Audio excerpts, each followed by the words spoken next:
সকল সমস্যার সমাধান দেখিয়ে দিয়েছেন হযরত হাসান বসরি রহমতুল্লাহ আলাইহি। এমন একটা আমল দিয়ে গেছেন সকল সমস্যার সমাধান। হযরত হাসান বসরি রহমতুল্লাহ আলাইহি বসে আছেন, জৈনক একজন ব্যক্তি আসলেন, এসে বললেন, হুজুর আমি আপনার কাছে একটা সমস্যা নিয়ে এসেছি হুজুর, আপনি এই সমস্যাটা হাল করে দেন। কি করবো হুজুর, আমি কিছু বুঝতে পারছি না হুজুর। হয়তো হাসান বসরি রহমতুল্লাহ আলাইহি ব্যক্তিটাকে বললেন, কি হয়েছে বাবা? তখন তিনি বলছেন, হুজুর আমাদের এলাকায় এমন খরা দেখা দিয়েছে হুজুর, যে এমন খরা চলছে যে আমাদের খুব কষ্ট হচ্ছে, কি করবো এই সময় হুজুর? হয়তো হাসান বসরি রহমতুল্লাহ আলাইহি বললেন, যাও তোমরা পড়ো, সবাই সকলে মিলে পড়ো আস্তাগফিরুল্লাহ। কি বললেন? আস্তাগফিরুল্লাহ। হ্যাঁ, আমরা হয়তো ভাববো আরে এটাই, হ্যাঁ এটাই এটাই। কার কথা বলছি? হযরত হাসান বসরি রহমতুল্লাহ আলাইহি। রাত দিন চলে যাবে তিনার জীবনী বলতে বলতে, যাও তিনি এই আমলটা বললেন যে বাবা যাও পড়বে আস্তাগফিরুল্লাহ। আর একজন এসে বললেন যে হুজুর আমি দারিদ্রতায় ভুগছি হুজুর, আমি কি করব, কিছু একটু রাস্তা দেখিয়ে দেন। হযরত হাসান বসরি রহমতুল্লাহ আলাইহি সেই ব্যক্তিকে বললেন, যাও তুমি পড়ো আস্তাগফিরুল্লাহ, এটাই পড়তে থাকো যাও। আরেকজন ব্যক্তি এসে বলছেন, হুজুর আমি বড় অসহায় অবস্থায় আপনার কাছে এসেছি, আমার কোনো সন্তান নাই হুজুর, আমি কি করব, কি করতে পারি, কি উপায় আছে আমার হুজুর?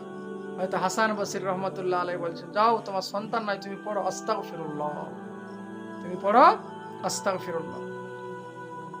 আরেকজন এসে বলছেন যে হুজুর আমি কি করব, আমাদের এলাকায় জমিগুলো শুকিয়ে যাচ্ছে, বৃষ্টি হচ্ছে না, ফল হচ্ছে না, কি করব? হযরত হাসান বসরি রহমতুল্লাহ আলাইহি তিনাকে বললেন, যাও তুমি পড়ো আস্তাগফিরুল্লাহ। কিছু কি বুঝা গেছে?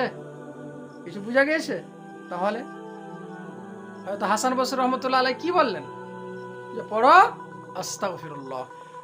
তো সেই ব্যক্তিটা তখন সকল ব্যক্তিকে লক্ষ্য করে তিনি বলছেন, কোরআনে কারীমের আয়াত তেলাওয়াত করলেন, সূরা নূহ, যে আয়াতের মানে তিনি সুন্দরভাবে বললেন যে তোমরা তোমাদের প্রভুর কাছে ক্ষমা প্রার্থনা করো, নিশ্চয়ই তিনি মহা ক্ষমাশীল। তারপরে আবার তিনি আয়াত তেলাওয়াত করে তার অর্থ বললেন, তিনি তোমাদের জন্য আকাশ থেকে প্রবল বৃষ্টিপাত করবেন এবং সম্পদ ও সন্তান বৃদ্ধি করবেন, তোমাদের জন্য উদ্যান সৃষ্টি করবেন আর তোমাদের জন্য নদী প্রবাহিত করবেন, সমস্ত কিছু আল্লাহ পাক করবেন। এই আয়াতটা তেলাওয়াত করলেন, সূরা নূহ 10 এবং 12 আয়াত। তো তিনি তো সমস্ত সমস্যার সমাধান দেখিয়ে দিলেন। আপনারাই বলেন, আমি আমার মন গড়া বলি না। হাসান বসরি রহমতুল্লাহ আলাইহি কত সুন্দরভাবে বুঝিয়ে বললেন এবং কোরআনে কারীমের আয়াতের মানেও বলে দিলেন। তাহলে এর দ্বারা আপনারা একটা আমল পেয়ে গেলেন যে যে অবস্থায় আসেন কি পড়বো? আস্তাগফিরুল্লাহ। অবশ্যই যদি আপনার ভালো লেগে থাকে আমার এই চ্যানেলটিকে সাবস্ক্রাইব করেন, লাইক কমেন্ট শেয়ার করে রাখেন। সর্বপ্রথম যা কিছু আমি ভিডিও পাঠাবো আপনি যদি সাবস্ক্রাইব করে বেল আইকনটি অন করে রাখেন তাহলে আপনার কাছে আগে পৌঁছে যাবে। যদি আপনার ভালো লেগে থাকে সুন্দর সুন্দর ভিডিওগুলো, এবং আরো অপরকে আপনি শেয়ার করেন, যদি একটা ভালো কাজ আপনার দ্বারা অন্য কারোর কাছে পৌঁছে দেন, সে সেই ভালো কাজটা করে, মৃত্যুর পরে কবরে যে আপনি সাদকায়ে জারিয়া হিসাবে পাবেন।